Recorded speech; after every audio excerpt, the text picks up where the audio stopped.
Prashanti Nagar panchayat sir. మేము గత 5 సంవత్సరాల నుంచి అక్కడ నివాసం ఉంటున్నాము.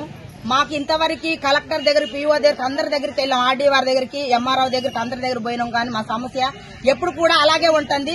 మీకు ఇంటి నంబర్లు ఇస్తాం, పని లేని వానికి పని కల్పిస్తాం అని చెప్పేసి ఇంతవరకు కల్పించలేదు. ఆ రోజు కూడా మేము ఇదే ఎంపీ ఎలక్షన్లకి బహిష్కరించాము. చేస్తామని చెప్పారు, చేయలేదు. మళ్ళీ మేము ఇప్పుడు ఉద్దేశించాల్సింది ఏంటంటే, ఆకలి అవుతుంది, మేము రెక్కాడితేనే మాకు ఇక్కడ డొక్కాడిద్ది. అలాంటి పరిస్థితిలో ఉన్నామనేసి మేము ఎలక్షన్లు వేయము. మాకు ఇట్లనైనా సమస్య తీరిద్దా అనే ఉద్దేశంతో సార్ మేము ఎలక్షన్లకి మేము ఓటు వేయము. మాకు ఇల్లు లేని వానికి ఇల్లు ఇవ్వాలి, ఇంటి నంబర్లు, తినటానికి తిండి లేదు, ఉండటానికి లేదు. ఈ 2 సమస్యలు ఉన్నది మాకు. ఇది కల్పించి దయచేసి ఉండటానికి మాకు నీడ కావాలి. వర్షానికి నాని ఎండకి ఎండుతున్న ఈ యొక్క నీడ కావాలని మేము ఈ ఎలక్షన్లకు ఓట్లు వేయమని నిర్వచించి ఒక బోర్డు అనేది పెట్టాము. అల్ల మేము చేసిన మొట్టమొదటి తప్పు ఏంటంటే, ఇక్కడ పుట్టి పెరిగిన పిల్లని నేను గరిమెల్లపాడని పేరు పెట్టినందుకు ఇక్కడికి ఏదో మాకు నిధులు రాకపోవటము, బంగారం రాకపోవటము, మీ మీద పెద్ద కుబేర్లం అయిపోవటము జరగలేదు అనేసి తప్పుగా అనుకున్న వాళ్ళకి మేము చేసేది ఏం లేదు. దయచేసి ఈ ప్రభుత్వానికి మీది కలెక్టర్లు, పీఓలు, కమిషనర్లు, తర్వాత డిఎస్పీలు అందరూ చూస్తారు అనుకునేది ఉంటే, ప్రశాంతి నగర్ ఆదివాసుల కాలనీ ఒకటి ఉంది, ఇంటి నంబర్లు ఇస్తారనేసి నేను చెప్తున్నాను. ఆదివాసి పక్క బిడ్డని. ఇక నుంచి ఇది గనక జరగకపోతే ఇదే 2 టౌన్ పోలీస్ స్టేషన్ ముందు మాత్రం తీర్చనాల పోసుకొని మాత్రము ఇదే ఆత్మహత్య చేసుకొని అక్కడ బోర్డు పెట్టకపోతే ఈ ఆదివాసుల బిడ్డలం మేము కాదు. మేము మంచి పనులు చేయాలనుకున్నాము. తప్పుగా ఊహించుకునేట వాళ్ళు చేసేది ఏం లేదు. గొడవలు పెట్టుకోవాలంటే మా వల్ల కాలేదు.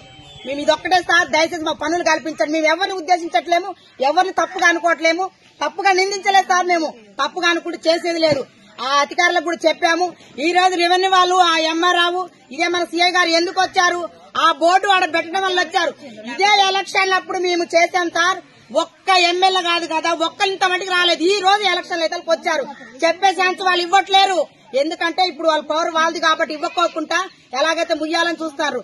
మేము ఒకటి, నా అనుభవంలో, చిన్నగా అనుభవంలో, గవర్నర్ దగ్గర ఎలా మాట్లాడాలి, పీఓ దగ్గర ఎలా మాట్లాడాలి, మన సీఐ వాళ్ళ దగ్గర ఎలా మాట్లాడాలో మాకు కొద్దిగా తెలుసు. వాళ్ళు తగ్గినప్పుడు మేము తగ్గుండాలి. చిద్దామంటే చిద్దం పోతే అది కాని పని. వాళ్ళు చెప్పినట్టు ఎలా నడకపోవాలి అలా చేసుకొని సామర్థ్యంగా చేసుకొని ఇల్లు లేని వాడికి ఇల్లు నిలబెట్టాలి. ఇల్లు నిలబెడితే వాడికి కూడా కష్టపడ్డ, నాకు రాకపోయినా పర్వాలేదు, తాటి అంకన్నకు రాకపోయినా పర్వాలేదు, నా అనుకున్న వాళ్ళకి అందరికీ ఇంటి నంబర్లు ఇవ్వాలి. ఇదొక్కటి ప్రభుత్వం గ్రహించి, ప్రభుత్వం వీళ్ళు చేసేది కష్టం ఉంది, వీళ్ళకి ఒక న్యాయం ఉంది, తప్పు కాదు అని వాళ్ళు చూసి మాకు న్యాయం చేస్తే జన్మకు రుణపడి ఉంటారు. ఇదొక్కటే వాళ్ళు చేసేది మాకు సార్. ఏది వద్దు, మేము దండం పెడుతున్నాం. మాకు నిధులు అడగట్లేము, ఎవరు పదవులు అడగట్లేము. ఇదొక్కటే సార్ మాకు చేయడం. దయచేసి మనం ఒక చట్టం చేసుకున్నాం, దాన్ని ఏమంటారు, రాజ్యాంగం అంటారు.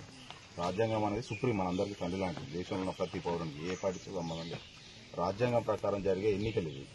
ఈ ఎన్నికలలో మీకు తెలుసు, మీరు ఎవరు కోటేయాలా, ఎవరికి వేయాలా అనేది మీ మీ ఒక్కరిని కూడా వీళ్ళకెయ్యి అని అనకుండా స్వతంత్రంగా ఓటు హక్కు అనేది మీకు ఉంది. అవునా కాదా? ఆ ఓటు హక్కు కూడా మీరు సీక్రెట్గా వేయాలి. అది కూడా అవునా కాదా? మీరు మీ ఇంట్లో మీ భర్తకో, భార్యకో, అన్నకో, తమ్ముకో కూడా చెప్పేది కూడా కాదు. అంత బలమైన హక్కును మన రాజ్యాంగాన్ని మనకు కల్పించినప్పుడు ఆ హక్కును ఉపయోగించుకునే ధర్మం మనందరికీ ఉంటుంది. చట్ట ప్రకారం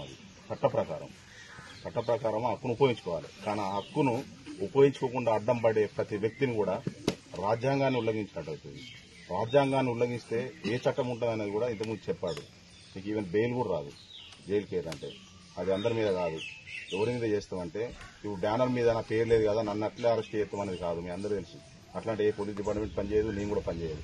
దాని వెనక ఎవరున్నది కూడా డిపార్ట్మెంట్కి ఉంటుంది, ఇంటెలిజెన్స్ ఉంటుంది, మాకు తెలిసి ఉంటుంది. ఆ వ్యక్తులను మీరు అందరూ అనుకుంటారు, మేము అందరం అడ్డమవుతాం సార్, మమ్మల్ని అందరి లోపలే అవన్నీ ఉత్తమిస్తారు. మీకు అన్ని తెలుసు. ఎవరున్న దానికి అందరికి అర్థమై ఉంటుంది, ఎవిడెన్స్ కూడా అర్థమై ఉంటుంది. కాబట్టి అది చట్ట ప్రకారం నేరము, చట్ట ప్రకారం శిక్ష పడుతుంది. మీ లైఫ్ అంతా జైలు జీవితం గడపవలసి వస్తుంది ఇట్లాంటి ప్రొవోక్ చేస్తే. ఇప్పుడు ఒక్క వ్యక్తి చాలు, అంతమంది అవసరం లేదు. ఒక్క వ్యక్తి నేను ఓటేస్తా సార్, నన్ను అడ్డుకుంటుండు అంటే చాలు, ఎంతమంది అడ్డం వచ్చినా లోపడేస్తారు పోలీసులు. ముందే చెప్తున్నాను మీరు. కాబట్టి ఓటు హక్కు అనేది మనం అడ్డుపడద్దు. మరిన్ని వీడియోస్ కోసం ఛానల్ ని సబ్స్క్రైబ్ చేయండి. లేటెస్ట్ అప్డేట్స్ కోసం వాట్సాప్ ఛానల్ ని ఫాలో చేయండి. అండ్ లింక్ డిస్క్రిప్షన్ లో ఉంది.